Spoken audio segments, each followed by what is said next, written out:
short moral stories. Content: you can watch 3 stories in this video. The Bear and the Beast. एक दफा का जिक्र है कि एक भूखा बालू खाने की तलाश में इधर उधर फिर रहा था। फिरते फिरते वो शहद की मक्खियों के छत्ते के पास जा पहुंचा। बालू ने शहद खाने के लिए छत्ते के अंदर झांकना शुरू कर दिया कि यकदम शहद की मक्खी छत्ते से बाहर आ निकली और भालू को डंक मारने लगी। इस पर भालू को बहुत गुस्सा आया और उसने गुस्से में आकर छत्ते को जोर जोर से हिलाना शुरू कर दिया और उसे तबाह कर दिया। छत्ते के टूटते ही बहुत सी मक्खियां बाहर आ गईं और भालू को डंक मारने लगीं। भालू ने अपने आप को बचाने के लिए तेजी से भागना शुरू कर दिया और वो भागते भागते दरिया के नजदीक पहुंच गया। उसने अपने आप को बचाने के लिए पानी में चिनाग लगा दी। इस कहानी से हमें यह सबक मिलता है कि बहुत ज्यादा गुस्सा करना अच्छी बात नहीं है। गुस्से में आकर इंसान अपना नुकसान कर बैठता है। Next story: The Peacock and the Crane. एक दफा का जिक्र है कि एक जंगल में एक मोर रहता था जिसे अपनी खूबसूरती पर बहुत घमंड था। वो कहा करता था कि उसके पास सबसे ज्यादा खूबसूरत पर है। एक दिन वो एक बड़ी झील के किनारे जा पहुंचा। वहां उसने एक क्रेन को पानी पीते देखा। वो क्रेन के पास गया और उसे बड़े घमंड से कहने लगा कि तुम एक बेरंग से जानवर हो और उसका मजाक उड़ाने लग गया कि तुम्हारे खूबसूरती तो मेरी खूबसूरती के सामने मानिंद पड़ गई है। क्रेन पहले तो खामोश रहा, फिर उसने मोर से कहा कि मेरे बेरंग पर मुझे हवा में उड़ा सकते हैं, क्या तुम्हारे पर तुम्हें आसमान में ले जाएंगे?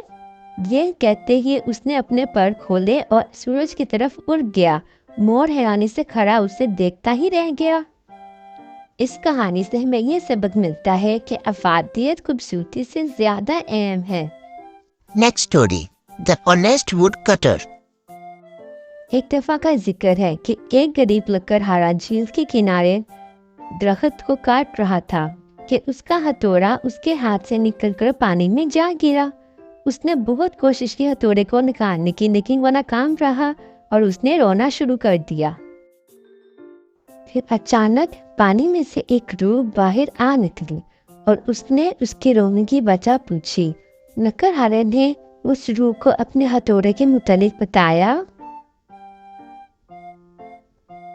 लकड़हारे के बताने के बाद रूह झील के अंदर दोबारा वापस गई और एक गोल्डन कुल्हाड़ा लेकर बाहर निकली। रूह ने उससे पूछा, क्या ये तुम्हारा कुल्हाड़ा है? लकड़हारे ने कहा, नहीं, ये मेरा नहीं है। रूह ने दोबारा पानी में गोता लगाया और इस बार वो एक सिल्वर हथौड़े के साथ बाहर आया। उसने पूछा, क्या ये तुम्हारा हथौड़ा है? लकड़हारे ने जवाब दिया, नहीं, ये मेरा नहीं है। वो रूह फिर से पानी में वापस गई और अब की बार वो लकड़हारे के हथौड़े के साथ बाहर आई और उसने उसे पूछा, क्या ये तुम्हारा है?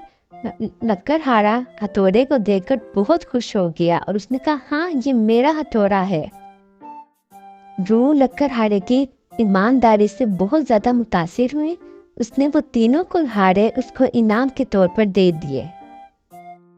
उसने घर जाकर ये सारी कहानी अपने पड़ोसियों को सुनाई। गोल्डन और सिल्वर कुल्हाड़े को देखकर एक पड़ोसी के मुंह में भी पानी आने लग गया।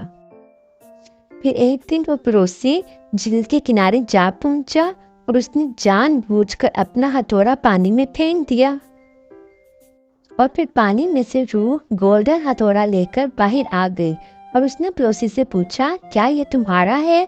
पड़ोसी ने लालच में आकर कह दिया, हाँ, ये मेरा है। लेकिन रूह को भी पता था कि ये आदमी झूठ बोल रहा है। उसने गोल्डन हथौड़ा लिया और पानी में गायब हो गई और आदमी अपने इकलौते हथौड़े से भी हाथ धो बैठा। इस तरह उसने अपनी लालच का सबक हासिल किया।